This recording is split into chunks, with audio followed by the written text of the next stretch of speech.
Good evening and welcome to Fiscally Fit. I am Cassandra Thurman, founder and executive director of Essence of a Haitian Woman, Inc. In partnership with Wachovia Bank, we will be providing Fiscally Fit, a series of financial literacy segments focusing on topics like personal finance, credit, saving options, and first-time home buyers programs.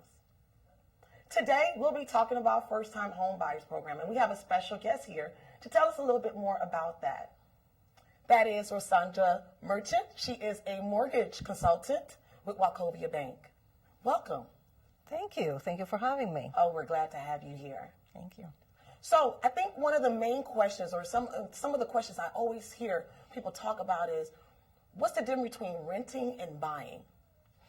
Well, with renting, you pay your little check to the person that you're renting from, and he gives you a cute little piece of paper.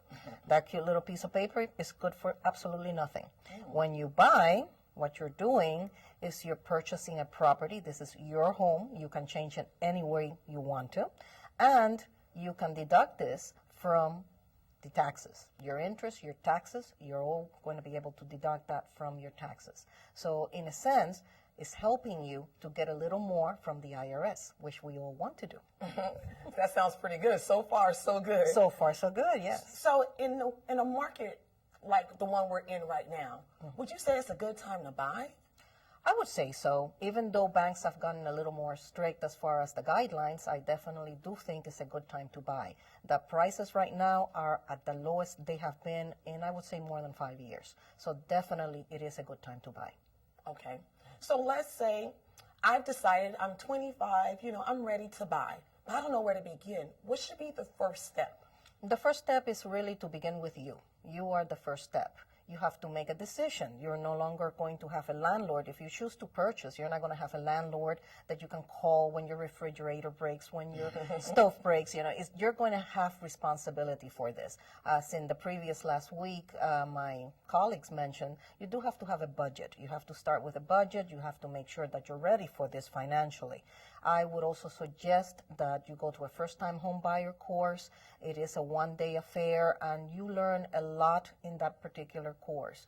Also, before you go out and you fall in love with your dream home, you need to get pre-qualified. You do not know how much you really can afford to buy. So if you do not go out there and get pre-qualified, you're just going to look at pretty houses for no good reason, because you don't know if you can afford it. Wow. So how long would you say is the process itself? What are some steps to take?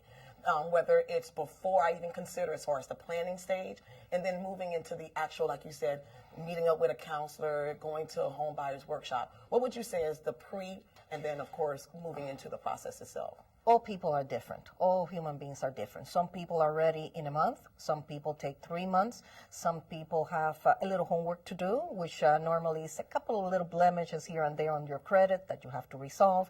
So it depends. It depends. It can be anywhere from 1 month all the way to a year, sometimes 2 years, 3 years. It's up to the person. Okay.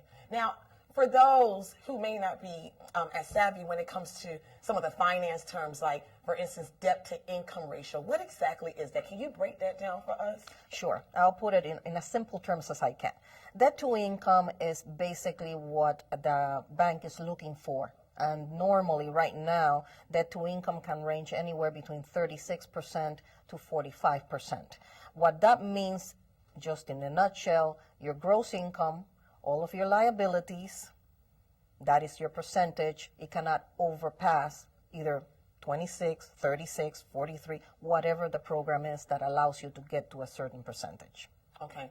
So for those who are looking as far as the lending side of it, what are some things that, lenders or banks look when deciding whether or not you qualify or whether or not you're a good candidate to buy a home right now? Basically, we're going to look at your income. We're going to look at your debts. We're going to look at your credit scores. And there are 3 companies that give you a certain credit score. We're going to look at the middle score of those 3, and we're going to see how indebted you really are. The higher the debt, the less money you qualify for. The lower the debt, the better off you're going to be. Can you talk a little bit about the credit score? I know that's an issue for a lot of people that find themselves with bad credit. Can you talk a little bit about that? Of course. The credit scores usually range from the very low, around 350, to the very high, 850. I've been in this business over 15 years. I have not met anyone with 850 yet. Most of us, including myself, we're in that 600 to 700 range. And that is the range that we pretty much are looking for. If you're going to be trying to finance, one of the programs is FHA, for example. FHA lets you get all the way up to, let's say, the lowest 580.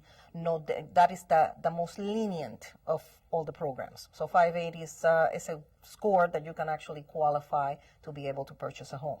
Now, they're looking at a person that hasn't had a late payment within a year.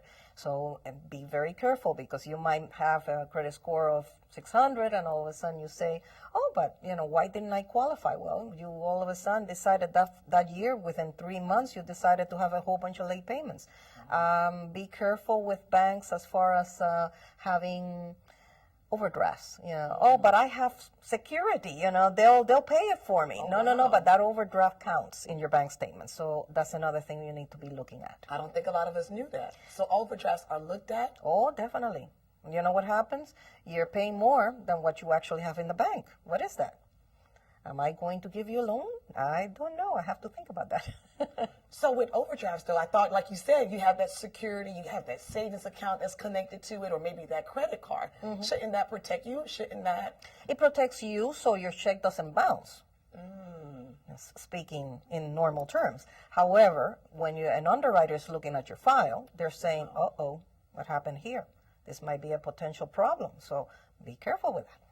So while we're talking about financing, there's a lot of talk about how it's so difficult to finance a home. Yes, the prices are going down, but you can't finance it. A lot of banks are asking 20% down. So what about those like myself who can't afford to put $20,000, $30,000 down? What can we do? Well, then you come to me, because I do community programs, and there's a lot of community programs. When you look at the news and you look at the newspapers and you hear the radio and all of this, all you hear is about doom and gloom, how everybody's losing their homes.